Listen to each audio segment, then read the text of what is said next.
like. ¿Sí? Eso, amigo. Bien. Eh, Siempre que hay una nueva construcción, hay emoción. Algunos de nosotros planeamos construir nuestra casa y le vamos añadiendo cuartos y le vamos añadiendo detalles y la vamos acondicionando de la manera que a nosotros nos gusta, pero muy pocas veces meditamos en cuántos vamos a vivir ahí.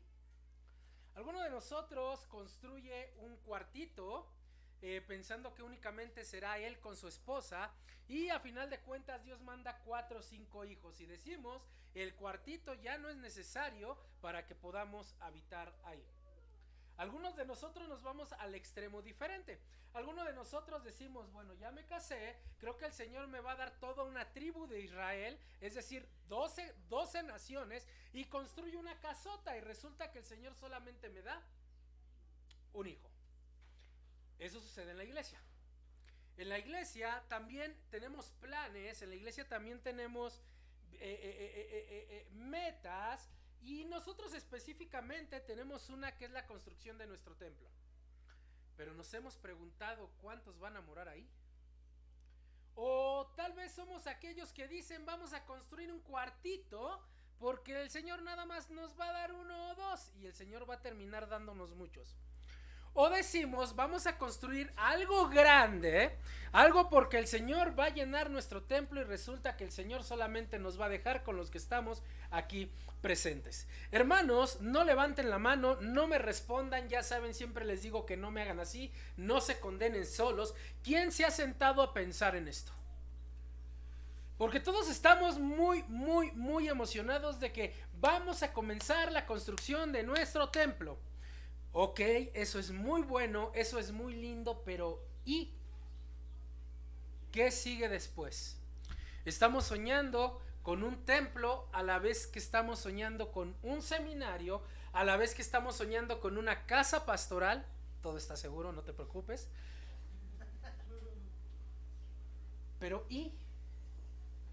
¿Realmente nos hemos puesto a trabajar en lo que se debe hacer para llenar ese lugar que nosotros soñamos? Mi amigo Armando y yo, mi amigo Abner y yo y algunos de ustedes estamos soñando, por ejemplo, con un San Andrés Chapel, la iglesia de R.C. Sproul, una iglesia hermosa, grandísima. Estamos soñando con una Grace Community Church del pastor John MacArthur y decimos una nave como esa y enfrente el seminario y acá la casa pastoral y acá la casa hogar de los niños y acá la casa de los ancianitos. La pregunta es ¿con qué lo vamos a llenar?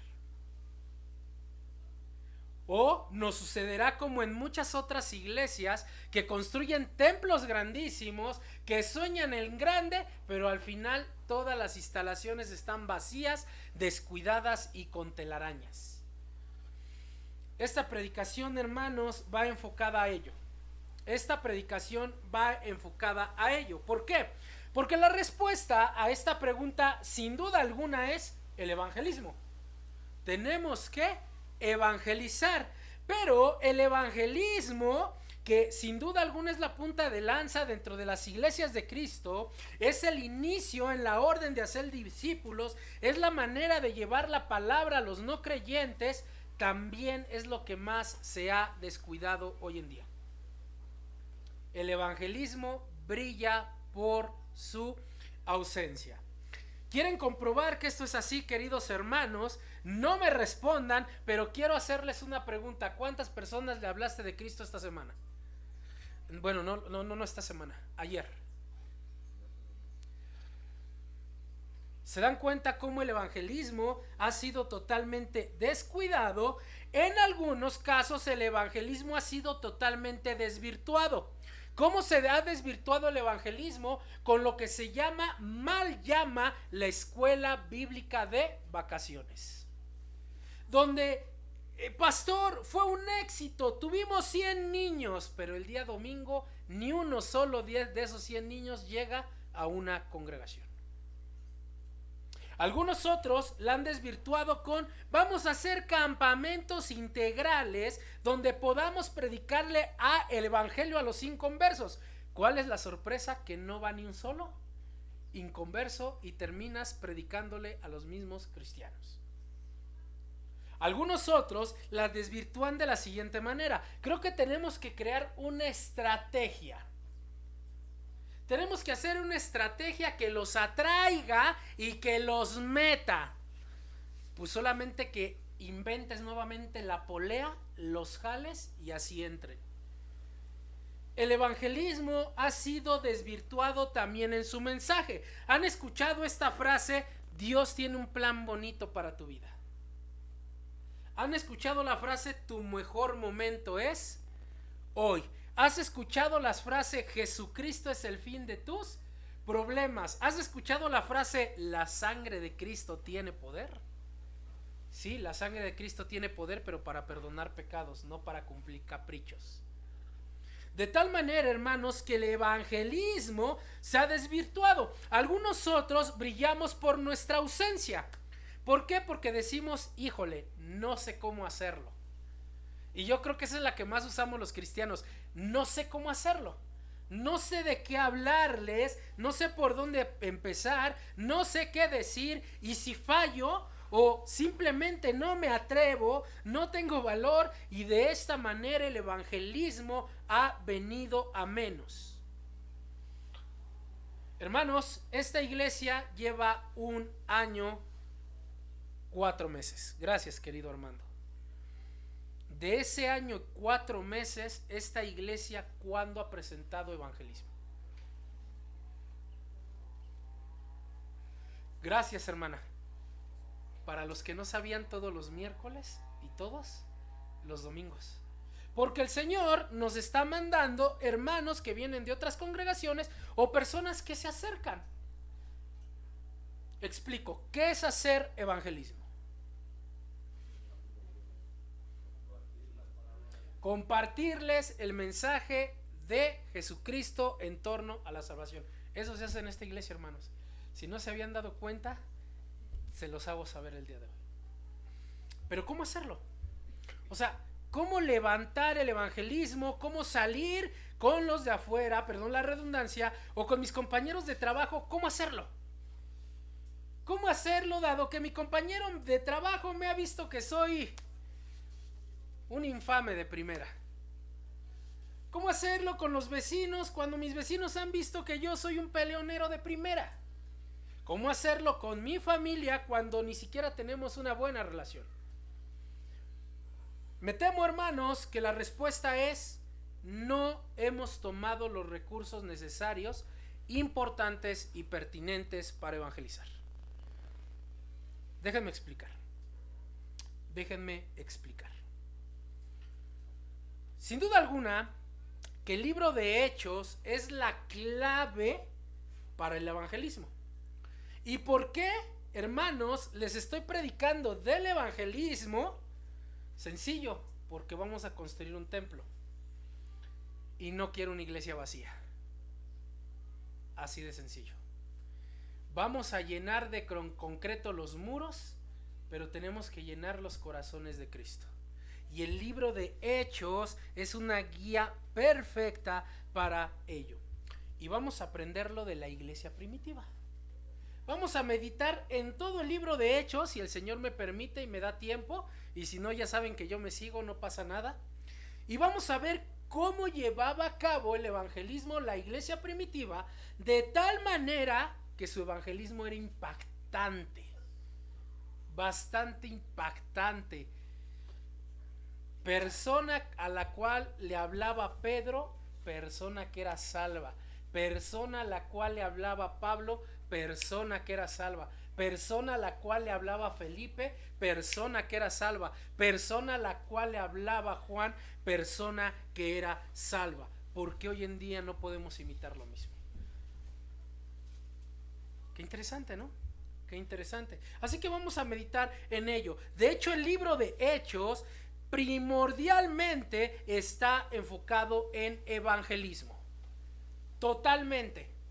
Es un libro histórico, claro, pero que está enfocado en evangelizar. De tal manera que vayan conmigo a Hechos capítulo 1, versículo 8, y ustedes se van a dar cuenta del mensaje central del libro de Hechos. Hechos capítulo 1, versículo 8. Y dice ahí la palabra de Dios. ¿Están ahí conmigo, hermanos? Pero recibiréis poder cuando haya venido sobre vosotros el Espíritu Santo, y me seréis testigos en Jerusalén, en toda Judea, en Samaria y hasta lo último de la tierra. El punto principal que traería el recibir el poder cuando viniera el Espíritu Santo era que fueran testigos. La palabra testigo es la palabra mártires en griego, donde obtenemos la palabra mártires, que quiere decir testimonios. Lo que Jesús le está diciendo a estos apóstoles es: ustedes me servirán de testimonio. ¿Qué es un testigo o un testimonio? Es alguien que declara y respalda como verdaderos los hechos de alguien más. Entonces, ¿qué le está diciendo Jesús a estos discípulos? Ustedes serán mi respaldo de que los hechos que yo vine a cumplir son verdaderos. A eso nos mandó el Señor. Esa es la gran comisión. En este caso, la iglesia sería el testimonio de los hechos de Cristo. ¿En dónde? El mismo texto de Hechos 1:8 nos lo dice: Jerusalén, Judea, Samaria y hasta lo último de la tierra. Hermanos, ¿cómo andamos? Porque me temo que muchos queremos ir a lo último de la tierra, pero ni siquiera hemos iniciado por Jerusalén. No, yo estoy soñando con que Remanente por gracia tenga una misión a futuro, una iglesia. No existen iglesias hijas, nada más una iglesia en San Felipe de Progreso. Ah, ya estás evangelizando en San Felipe de Progreso. No, pero estoy esperando que el Señor levante algo. Ese es nuestro pensamiento. La orden concreta es: vayan a Jerusalén, Judea, Samaria y hasta lo último de la tierra. De hecho, el libro de Hechos se divide de esta manera. El libro de Hechos tiene esta división. Observen: del capítulo 1 al capítulo 7, Jerusalén. Todos los hechos se dan en Jerusalén. No se preocupen si no alcanzan a apuntar, ya saben, va a estar puesta en YouTube. Del capítulo 1 al 7, Jerusalén. Del capítulo 8 al 12, Judea y Samaria. Y del capítulo 13 al 28 hasta los últimos confines de la tierra.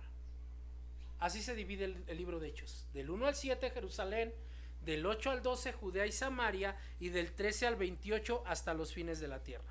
Vemos cómo se cumple la orden de dar testimonio, la predicación de la palabra, pero además este libro nos muestra cómo la iglesia se expande a través del evangelismo, y lo podemos ver en esta misma división. Hermanos, ¿quién sueña con que esta iglesia crezca y se expanda? Todos decimos amén, me queda claro, y qué bueno que lo tenemos. La pregunta es ¿cómo? ¿Cómo nos vamos a expandir?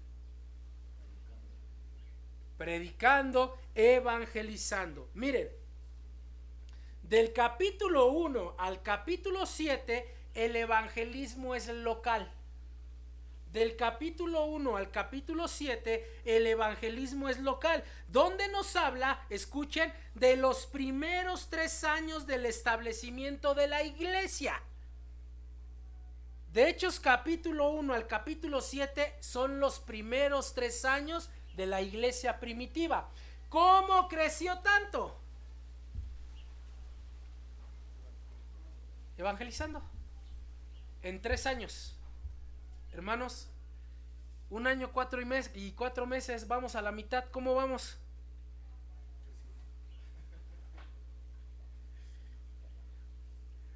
Este establecimiento, ¿cómo fue? No fue vamos a hacer técnicas. No fue vamos a meter el mundo a la iglesia para que los del mundo se metan a la iglesia también. No. Este establecimiento fue a través del evangelismo, y lo sabemos porque ahí están los discursos de Pedro, donde se convierten miles de personas. Está el sermón de Esteban, y para ese curso ya había ancianos y diáconos en la congregación. 3 años. Del capítulo 8 al 12, la predicación es general. Es decir, que van a otros lugares y se comienza a predicar a los gentiles. Por eso estos capítulos nos hablan de 11 años de que la iglesia se extiende. Entiendan esto, a ver.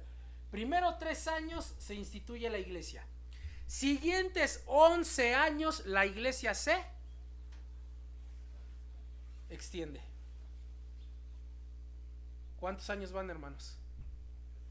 14 años. Y finalmente, del 13 al 28, la predicación es global, donde están los 3 viajes misioneros de Pablo, terminando con la predicación de Pablo en Roma. Estos capítulos, escuchen, nos hablan de 18 años donde la iglesia se expande. ¿Qué me está diciendo la palabra? Que la iglesia creció en demasía, pero su base fue 32 años de constante predicación de la palabra. Hermano, ¿quieres una estrategia de evangelismo? Aquí está. Predica constantemente el evangelio. Nada más. No necesitas otra cosa. Pero además nos está hablando de 32 años de constante esfuerzo. No algo de una vez al año, no algo que pasó solamente una vez, algo que se hizo un fin de semana, no la pasamos padre, de ahí en fuera, quién sabe qué más sigue. No, fueron 32 años de constante evangelismo. De tal manera que la iglesia primitiva no vivía de glorias pasadas. Porque eso también afecta al evangelismo de hoy en día, que nosotros decimos, no, hermano, yo hace muchos años era un predicador, pero predicador, le predicaba al mismo Satanás y se convertía. ¿Y luego qué pasó, hermano? ¿En dónde te perdiste? No, hermanos, esto es un trabajo arduo, constante. Tenemos que predicar el evangelio y eso lo podemos ver desde el capítulo 1 de Hechos. Y vamos a iniciar. Hechos capítulo 1 comienza hablando de la dedicación de este segundo tratado de Lucas a Teófilo. Dicho tratado tenía la intención de hacer saber a Teófilo lo que Jesús había hecho, enseñado y mandado a hacer a sus discípulos hasta el día que fue recibido arriba. Dichos mandamientos habían sido dados por el Espíritu Santo. En el versículo 2 del capítulo 1 ustedes pueden ver esto.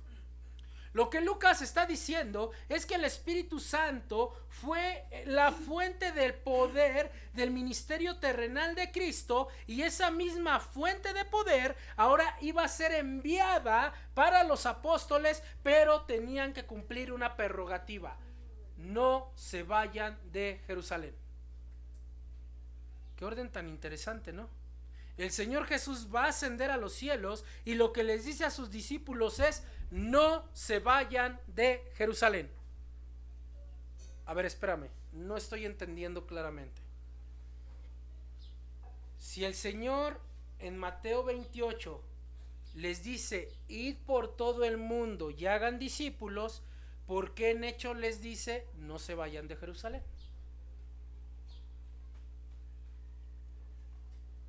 Muy interesante, ¿no? Muy interesante. Es como si yo les dijera a ustedes: hermanos, ya está el campo puesto en San Felipe, vayan a predicar. Ah, pero no se vayan de San Miguel. No, están olvidando una cosa. Jesús les dice que no se vayan de Jerusalén hasta que reciban la promesa del Padre, es decir, la venida del Espíritu Santo. De hecho, lo vieron en clase. ¿Por qué tenían que irse hasta que recibieran al Espíritu Santo? Porque el Espíritu Santo es el que les iba a dar el poder capacitador para poder predicar correctamente el Evangelio. En este libro Lucas muestra la obra del Espíritu Santo en el evangelismo de la iglesia primitiva. Por ello nosotros el día de hoy veremos la verdadera estrategia del Espíritu Santo en el evangelismo. De hecho, ese es el título de nuestra predicación: la verdadera estrategia del Espíritu Santo.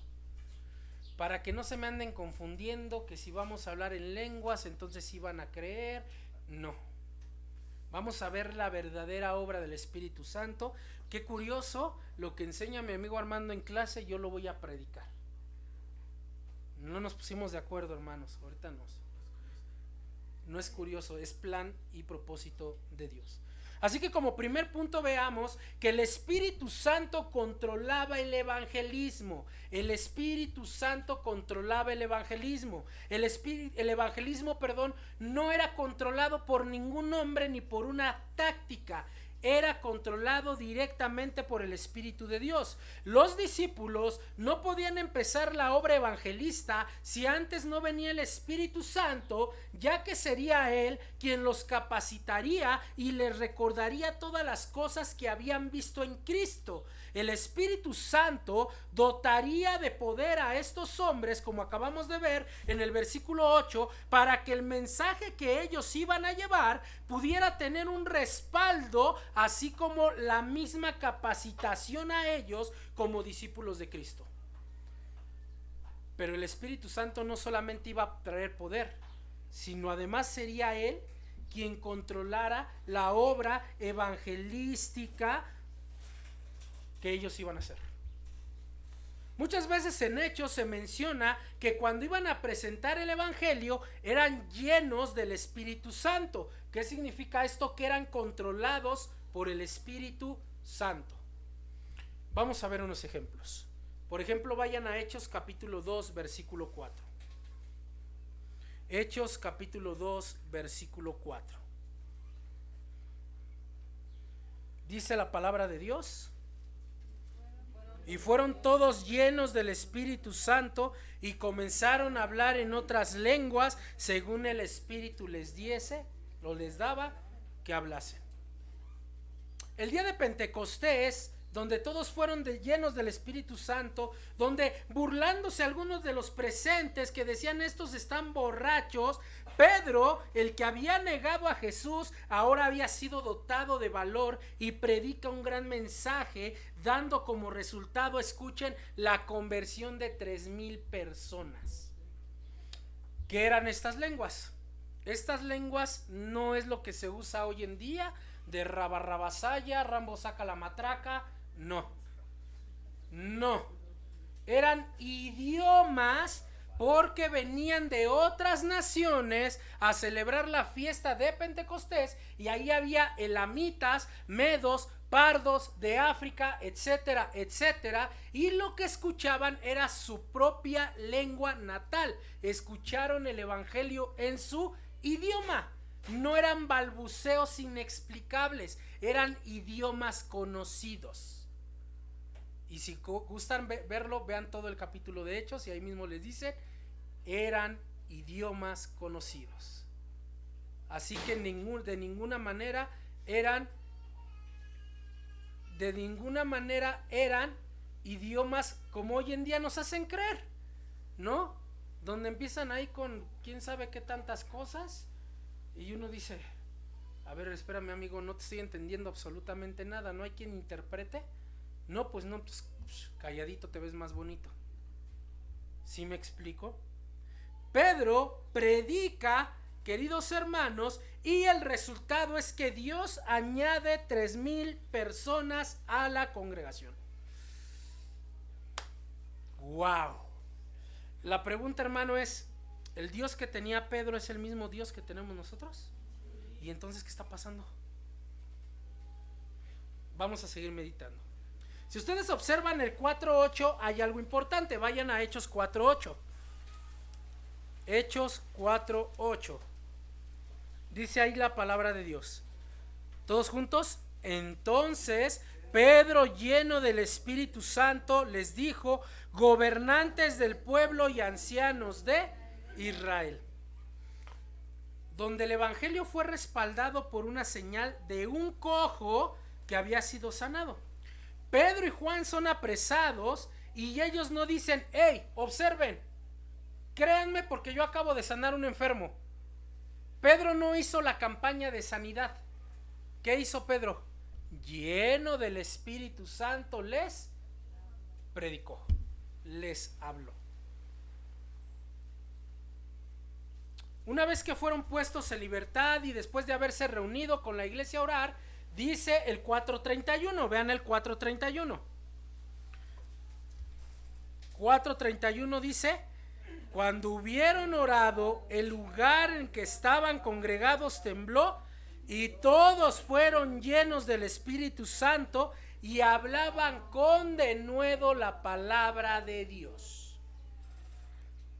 Como podemos ver, ellos eran controlados por el Espíritu Santo para la predicación.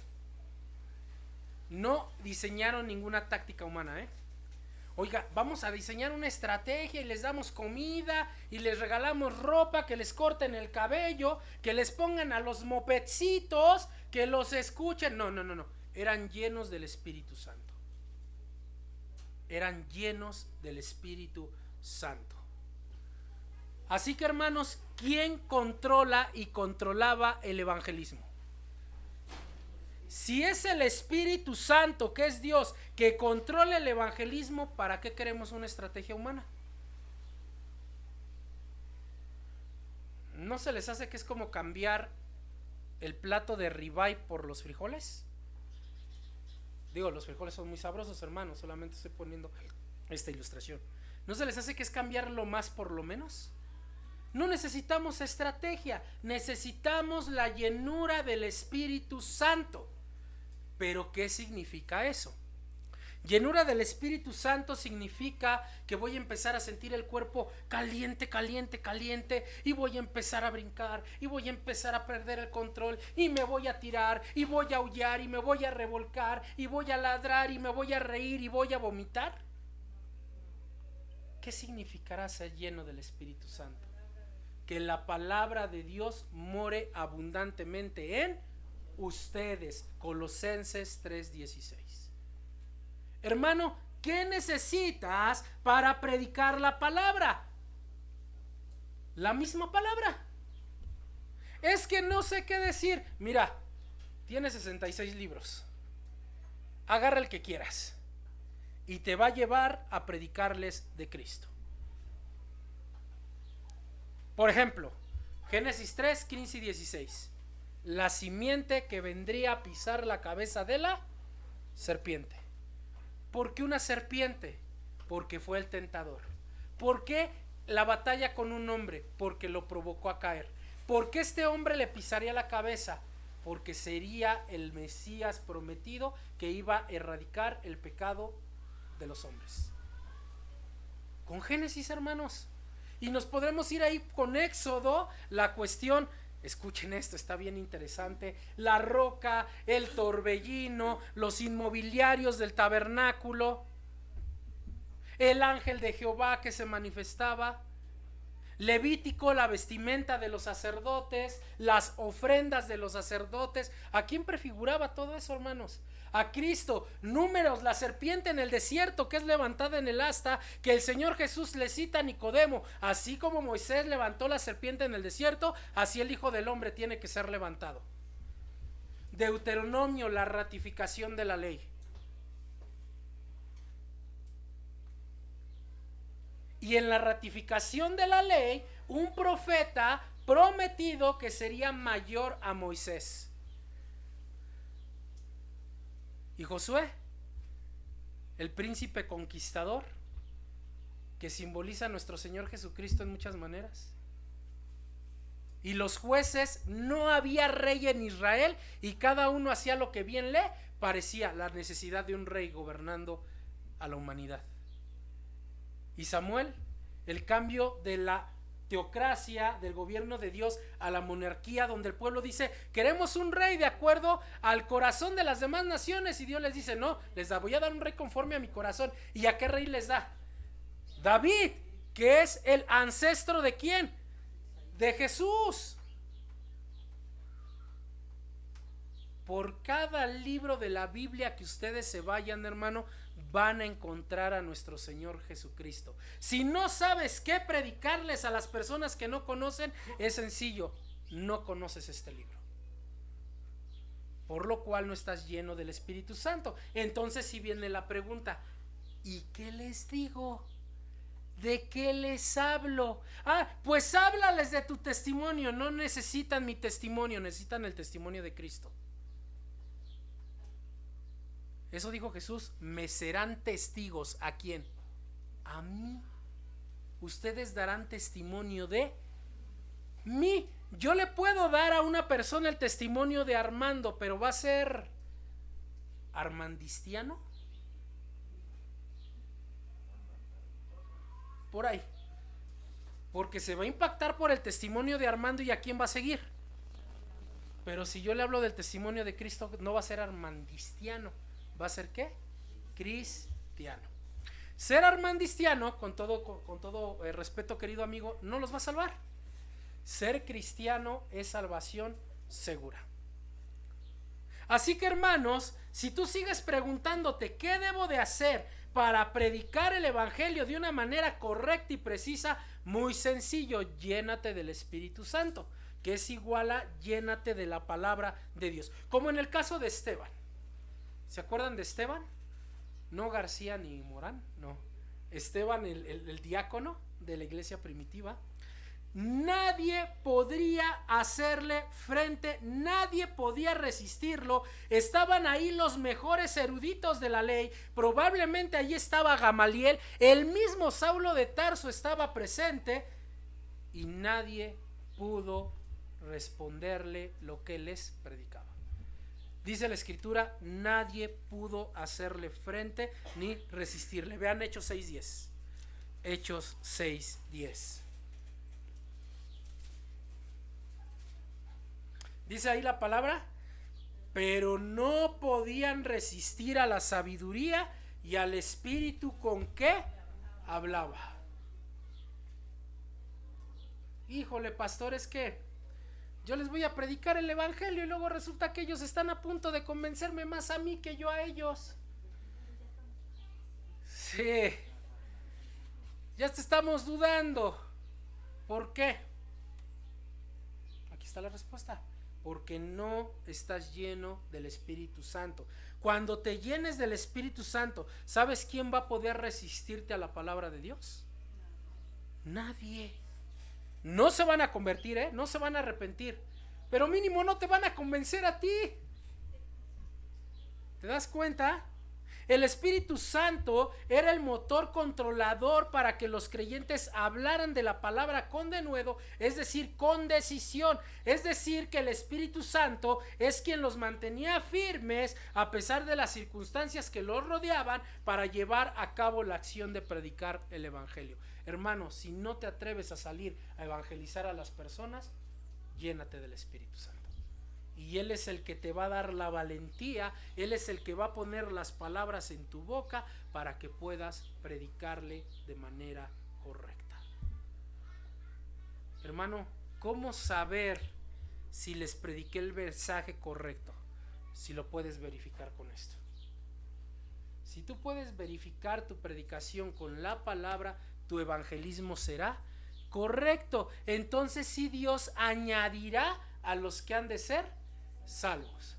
Pero si estamos predicando pura falsedad, puras escrituras torcidas y sacadas de contexto, ¿cuándo Dios nos va a mandar a más personas? Porque es como Jesús le dijo a los fariseos: hay de ustedes, escribas y fariseos, que van a lugares lejanos a ser un prosélito. Un prosélito significa discípulo, pero terminan haciéndolo más hijo del diablo que ustedes mismos. ¿Por qué? Porque no predicamos el evangelio con eficacia. El evangelio no hay que cambiarlo, hermanos. No hay que adaptarlo. Y ese es nuestro segundo punto. Nuestro segundo punto es que el Espíritu Santo guiaba a los lugares donde se tenía que predicar el evangelio. El Espíritu Santo guiaba a los lugares donde se tenía que predicar el evangelio. Regresando al capítulo 1, versículo 8, dice que en Jerusalén, Judea, Samaria y hasta lo último de la tierra. Esto ya lo hemos visto nosotros en la introducción. Jesús había dado la orden de no se vayan de Jerusalén, porque ahí fue la primera predicación y ahí fue la primer conversión, pero ellos no podían quedar en Jerusalén, porque después de Jerusalén, ¿qué venía? Judea y Samaria. Pero como la iglesia primitiva era bien obediente, ¿qué creen que hicieron? Se encerraron. Se encerraron. No salieron. Dijeron, con 3,000 son suficientes, nos encerramos. ¿Y qué creen que hizo Dios?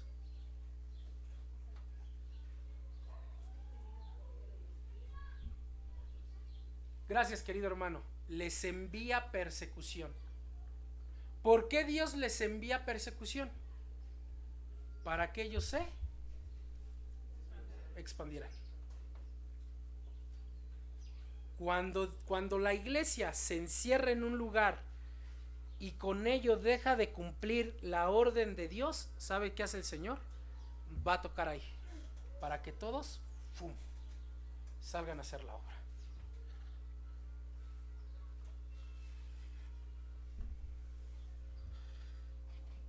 A través de la persecución, el Espíritu Santo comenzó a guiar a la iglesia por los lugares donde debían presentar el Evangelio. En el capítulo 8, los que fueron esparcidos iban predicando por todas partes. Vean Hechos 8:2. Hechos 8:2. Hechos 8:2. Todos juntos. Y hombres piadosos llevaron a enterrar a Esteban, hicieron daño. ¿Qué estaba pasando aquí? Los estoy poniendo en contexto. Estaban matando a los cristianos. Esteban, el primer mártir del cristianismo. Y todos estaban llorando porque Esteban había muerto. Pero ¿saben qué sigue después de ahí? Vayan al versículo 26 de Hechos 8. ¿Todos juntos? Un ángel del Señor habló a Felipe diciendo: levántate y ve hacia el sur por el camino que desciende de Jerusalén a Gaza, el cual es el desierto. La iglesia está triste, la iglesia está asustada, Esteban ha muerto. ¿Y qué hace el Señor? Le dice a Felipe: vas, muévete, levántate. ¿Se dan cuenta? Y Felipe va a Samaria y presenta el evangelio. Ahora, aquí nos dice que fue un ángel que le dijo que fuera hacia el sur, pero vean el 29, versículo 29 de Hechos 8. Dice: y el Espíritu dijo a Felipe: y júntate a ese carro. ¿Quién lo estaba guiando en realidad? El Espíritu Santo era el que le estaba diciendo a Felipe: mira, es por ahí, tienes que irte por ahí, tienes que predicar ahí. ¿Me explico, hermanos? Así que vemos que el Espíritu Santo guía a los lugares donde hay necesidad de predicar el evangelio. También fue el Espíritu quien le dijo a Pedro que fuera a la casa de Cornelio en el capítulo 10, versículo 19 y 20. Vayan ahí. Hechos capítulo 10, versículo 19 y 20. Dice ahí la palabra de Dios, todos juntos. Y mientras Pedro pensaba en la visión, le dijo el Espíritu: he aquí 3 hombres te buscan. Levántate pues y desciende, y no dudes ir con ellos, porque yo los he enviado. Hermanos, ¿quién le dijo a Pedro? Vete por ahí. Pero además es el Espíritu Santo el que separa a Pablo, Saulo y a Bernabé para la obra misionera de ir hasta lo último de la tierra. Vayan a Hechos 13:2. Hechos 13:2. Miren lo que dice ahí. Ministrando estos al Señor y ayunando, dijo el Espíritu Santo: apartadme a Bernabé y a Saulo para la obra que los he llamado. ¿Quién los apartó, hermanos? Pero el Espíritu Santo no solamente los aparta, además los envía. Vean el 13:4. 13:4. Ellos entonces, enviados por el Espíritu Santo, descendieron a Cilicia y de allí navegaron a Chipre. A ver, ¿quién los apartó? ¿Quién les dijo vayan? ¿Quién controlaba el evangelismo? Los lugares a donde se tenía que evangelizar. Pero hoy, ¿cómo es, hermanos? Yo siento en mi corazón ir a predicarle a las almas perdidas en Hawái. Ay, mira qué bonito. No, pastor, el Señor me está llamando a otro país a predicar el evangelio. Que la iglesia me lo pague. Ah, mira qué cómodo. No, ¿saben quién? Bueno, ahí es diferente porque ahí sí hubo un propósito, amigo. ¿Saben quién guía? Ahorita te arreglas con eso. ¿Saben quién guía a dónde debes de ir a predicar? El Espíritu Santo. El Espíritu Santo, queridos hermanos. Pero no solamente Él te dirige a dónde predicar, sino además te dirige a dónde no predicar. A ver, ¿cómo? El Espíritu Santo te prohíbe un lugar para ir a predicar. Vayan a Hechos 16 Hechos 16 versículos 6 al 10. Hechos capítulo 16 versículos 6 al 10. Escuchen lo que dice. Y atravesando Frigia y la provincia de Galacia, les fue prohibido por el Espíritu Santo hablar la palabra en Asia. O sea, el Espíritu Santo, hermanos, tiene el control de todo lo que tiene que pasar en el evangelismo y los lugares donde tienes que ir. El Espíritu Santo guía. Ahora, vean esta imagen. Yo recibí el llamado del Espíritu Santo un día que estaba sentado en el baño. ¿Es en serio? Estos hombres estaban ayunando, estos hombres estaban orando, estaban sirviendo, y ahí el Señor les dijo, o sea, yo no me imagino, perdón la ilustración tan horripilante, hermanos, Señor, sigo tu llamado. Es una tontería.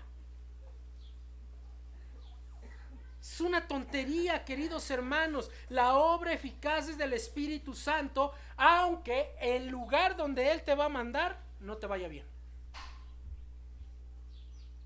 ¿Cómo? O sea, el Espíritu Santo me va a mandar a un lugar, pues me tiene que ir bien. No, el Espíritu Santo te puede mandar a un lugar aunque no te vaya bien. De hecho, si ustedes terminan de leer Hechos, el Espíritu Santo le declara a Pablo que va a ir a predicar a Roma, pero ¿qué creen? Que allá se va a morir. Vayan al capítulo 20, versículo 23. Capítulo 20, versículo 23. Y miren lo que dice ahí la palabra de Dios. Salvo que el Espíritu Santo por todas las ciudades me da testimonio diciendo que me esperan prisiones y tribulaciones. No, hermano, a mí el Espíritu Santo me está guiando a hacer la obra evangelística en otro país, con una suite de lujo, con mis 3 comidas al día, con un carro último modelo para que me esté llevando y 2 rubias al lado. Ok, creo que sí es un espíritu, pero no el Espíritu Santo, porque el Espíritu Santo no te envía donde estés cómodo. El Espíritu Santo te envía donde le eres útil, aunque te vaya mal. ¿Me explico, hermanos? Como podemos ver, el Espíritu Santo es el que guiaba los lugares por los cuales debían de testificar. Recuerden que para eso habían sido llamados, para ser testigos, de tal manera que el Espíritu Santo va a guiar. Vamos a aterrizarlo el día de hoy. Quiere decir que voy a escuchar una voz que me va a decir: Gerardo, vete a San Juan del Río. Bueno, sí fue así porque me habló Julio. Fue Julio García, el administrador del seminario, el que me habló y me dijo: Gera, vete a San Juan del Río. Yo le dije: no quiero. Si quieres, vete. Y si quise. Y sí quise. No, hermanos, no. No hay necesidad de que el Espíritu Santo haga eso, de hablarnos y decirnos, vete a tal lugar, porque la orden ya está aquí. El Espíritu Santo sigue controlando la orden. ¿Dónde? En su palabra. Predícale a toda criatura, dice el Evangelio de Marcos. No a los monos, No sé si vieron que por ahí una falsa profeta en esta semana dijo que ella le está predicando a los changos porque Cristo dijo a toda criatura. ¿Sí me explico? No, hermanos. A toda persona que sea pecador, es decir, todas las personas, es necesario que le prediques el evangelio. Pero tengo que esperar que el Espíritu Santo me diga. No, porque el Espíritu Santo ya me dejó la orden en 2 Timoteo capítulo 4. Predica a tiempo y fuera de tiempo. Oye, hermano, ¿por qué no has salido a evangelizar? ¿Por qué no has salido a predicar? Escuchen esta respuesta. Estoy esperando el tiempo de Dios. ¡Ting! La Biblia dice a tiempo y fuera de tiempo.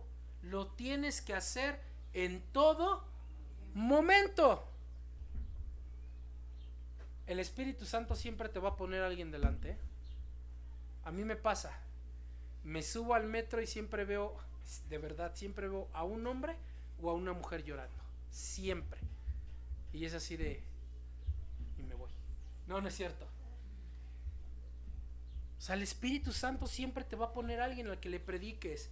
No es necesario ir en el metro. Voy a regresar al punto anterior. Tus amigos del trabajo, tus vecinos, tus compañeros de escuela, tu misma familia. No todos en tu familia son salvos. Ahí está, ahí tienes que predicar. No me digas, es que me quiero ir a Venezuela o a Honduras. No, a mí no vengas con eso. Empiézale aquí. Aquí. Si me quiero ir a Cancún, no, ahí sí predico. Mira qué cómodo. Vete a Chiapas, donde están matando a los cristianos. ¿Por qué no le entras ahí? ¿Se dan cuenta?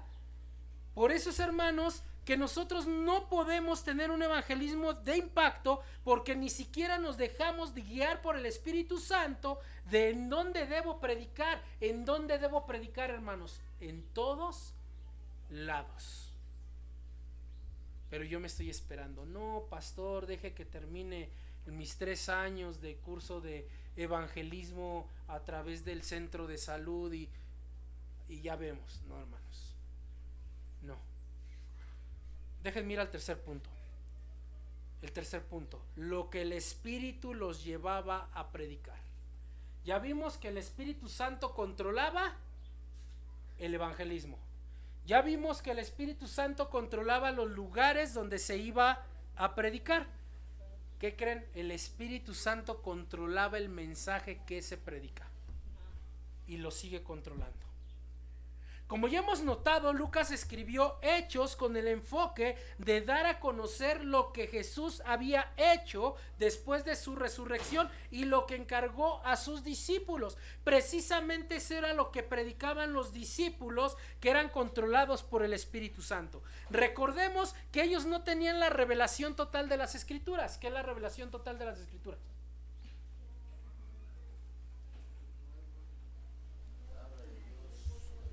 O sea, sí, pero ¿cuál es la revelación completa? Híjole, yo creo que los metemos a la clase de los pequeños. ¿Cuál es la revelación completa, hermanos? ¿Cuál es la revelación completa?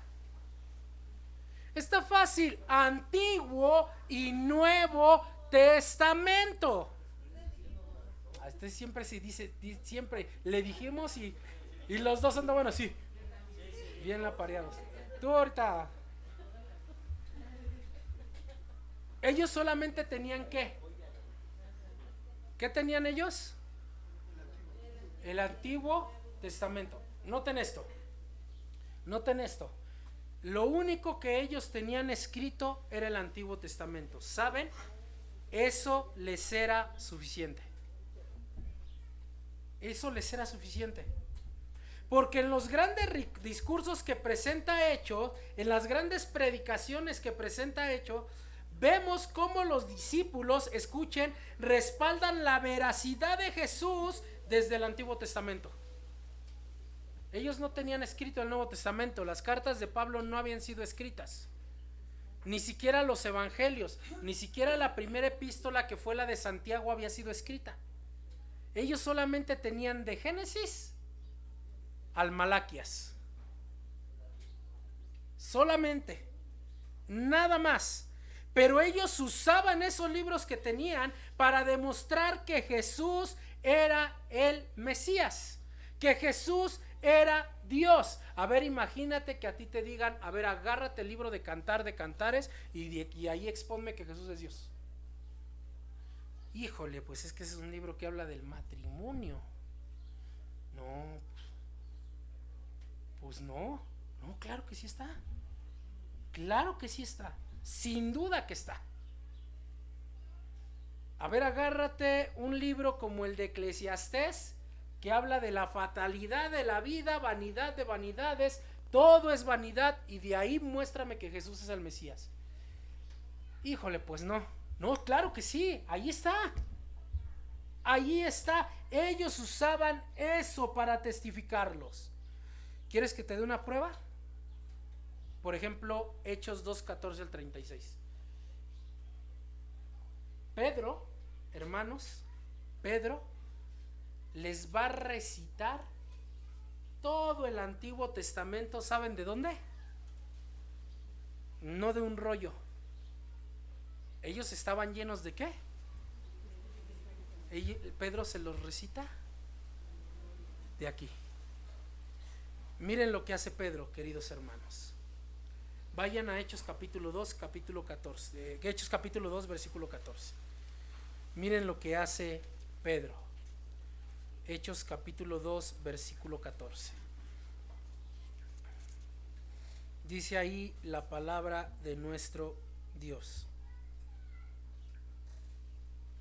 Hechos capítulo 2, versículo 14. Entonces Pedro, poniéndose en pie con los 11, alzó la voz y les habló diciendo: varones judíos y todos los que habitáis en Jerusalén, esto os sea notorio y oíd mis palabras, porque estos no están ebrios como vosotros suponéis, puesto que es la hora tercera del día. Mas esto es lo dicho por el profeta Joel. ¿Qué está citando Pedro? El Antiguo Testamento. Y les da un sermón, hermanos, que 3,000 personas terminan rindiendo su vida a Cristo. ¿Con qué libro? Con Joel. Un libro profético y apocalíptico usado por Dios para convertir a 3,000 personas. Y nosotros venimos a decirle al Señor que no sabemos qué decirles.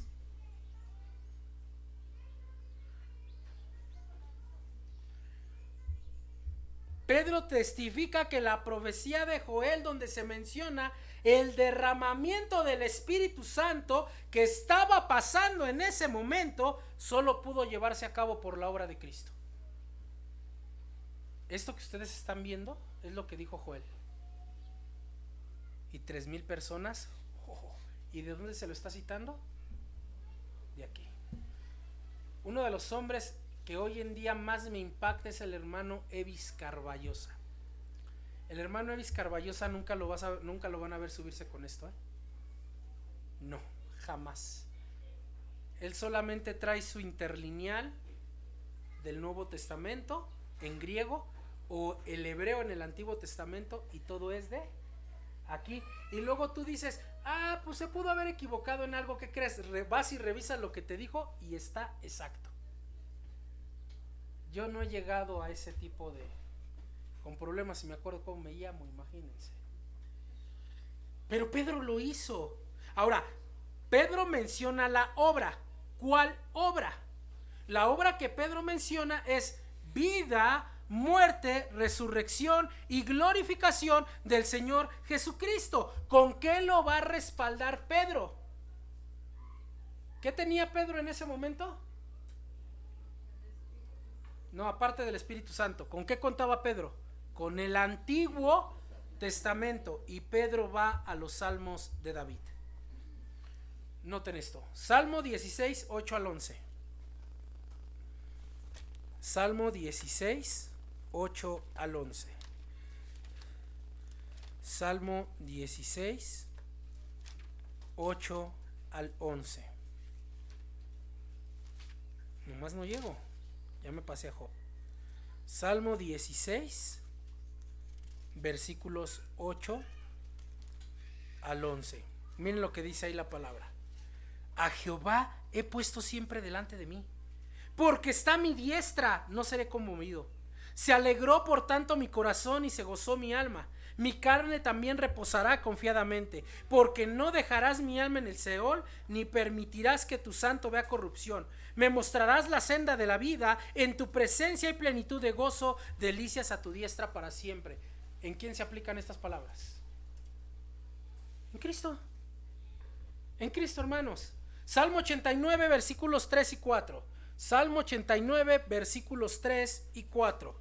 Salmo 89, versículos 3 y 4.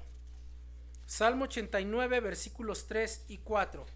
Dice: hice pacto con mi escogido, juré a David mi siervo diciendo: para siempre confirmaré tu descendencia y edificaré tu trono por todas las. ¿Quién cumple esto? Jesucristo. Jesucristo cumple esto. Salmo 132, versículo 11. Salmo 132, versículo 11. ¿Cuánto llevamos ahí, mi querido Abner, por favor? Ya voy a acabar. O sea, es decir, media hora más. Salmo 132, versículo 11. Salmo 132, versículo 11. Salmo 132, versículo 11. Dice la palabra de Dios: en verdad juró Jehová a David, y no se retractará de ello. Tu descendencia pondré sobre tu trono. ¿Quién cumple esto?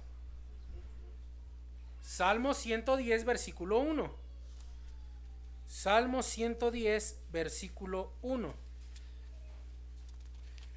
Dice ahí la palabra de Dios: Jehová dijo a mi Señor: siéntate a mi diestra hasta que ponga tus enemigos por estrado de tus pies. ¿Se dan cuenta el uso tan magnífico que Pedro está haciendo del Antiguo Testamento? ¿Ustedes creen que en el vocabulario de Pedro existiría el decir: híjole, no sé qué decirles? ¿Qué usó Pedro? Las Escrituras. ¿Qué tienes que usar tú para evangelizar? Las Escrituras, hermano. Las Escrituras. Y podríamos hablar de esto, por ejemplo, cuando en Hechos 3, el pórtico de Salomón, donde se dice el Dios de Abraham, el Dios de Isaac, el Dios de Jacob, que levantó de los muertos a Cristo, en donde el versículo 4 cita el Salmo 118, 22. Podemos ver a Pedro y a Juan siendo controlados por el Espíritu Santo, haciendo el uso de las Escrituras. Esteban hablando desde Moisés hasta los tiempos presentes, en Hechos 7, 1-60. Podemos ver citar las Escrituras desde Abraham hasta los profetas, en muchos otros autores del Nuevo Testamento. Ahora, hermanos, nosotros ya tenemos la revelación completa, ya tenemos Antiguo y Nuevo Testamento. ¿Qué nos impide predicarlo? Yo sé de solamente una cosa: pereza. Pereza, desinterés, flojera. Les voy a dar un ejemplo más, hermanos, para que digan: ándale, tengo que entrarle. Los quiero emocionar y que digan, pero emocionar en el buen sentido de la palabra, y que digan: le voy a entrar. Miren lo que hace Pablo, hermanos. Vayan a Hechos 28, versículos 25 al 31.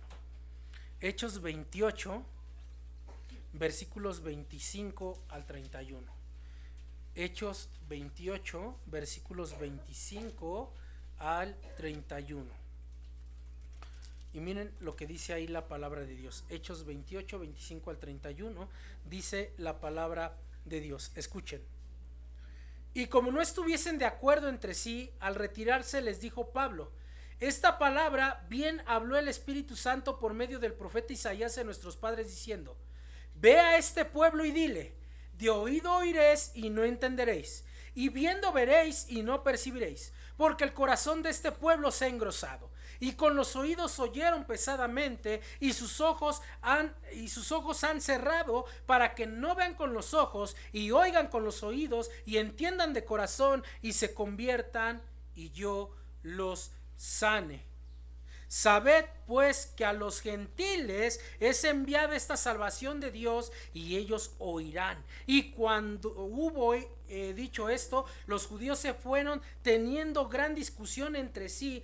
Pablo permaneció 2 años enteros en una casa alquilada y recibía a todos los que a él venían, predicando el reino de Dios y enseñando acerca del Señor Jesucristo abiertamente y sin impedimentos. Pablo está citando Isaías capítulo 6, versículos 9 al 10. Así que, hermanos, yo les pregunto, ¿de verdad no habrá nada que decirle a los inconversos?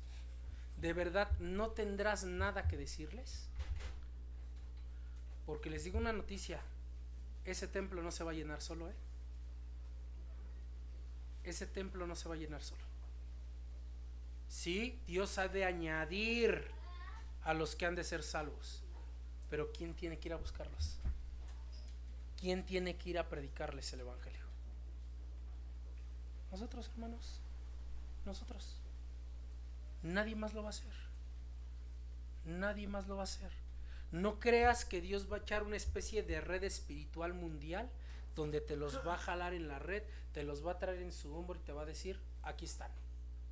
No, hermanos, no. Por eso el Señor Jesús dijo: vayan y hagan discípulos a las naciones. ¿Quieres una estrategia? Aquí está en la Biblia. Que el Espíritu Santo controle el evangelismo, que el Espíritu Santo controle los lugares donde predicar, y que el Espíritu Santo controle el mensaje que vas a predicar. ¿Y sabes qué va a pasar, hermano? ¿Sabes cuál va a ser el resultado? Que Dios añadirá a los que han de ser salvos. Está bien que pienses en construir un templo, eso es hermoso, qué bueno, pero también piensa en las almas que van a asistir a él. Si no, terminaremos como siempre, como en muchos lados, con una iglesia construida pero vacía. Vamos a orar. Señor, le damos gracias en esta tarde, Padre, por su palabra. Gracias por recordarnos el modelo de evangelismo de la iglesia primitiva, Señor, que sin duda alguna nos instruye, Padre, a lo que debemos de hacer nosotros. Señor, que el Espíritu Santo controle el evangelismo, que no sean técnicas humanas, que sean técnicas divinas, que sea el Espíritu Santo el que nos guíe a los lugares donde tenemos que predicar, y que sea el Espíritu Santo el que ponga en nuestra boca lo que tenemos que predicar, su santa palabra, Señor. Anímenos para la obra, Señor. Baste ya de estar sentados, Señor. Baste ya del confort. Si es necesario que nos envíe persecución para que salgamos a hacer la obra que nos envió, Padre, mándela, Señor, para que podamos realizar su obra.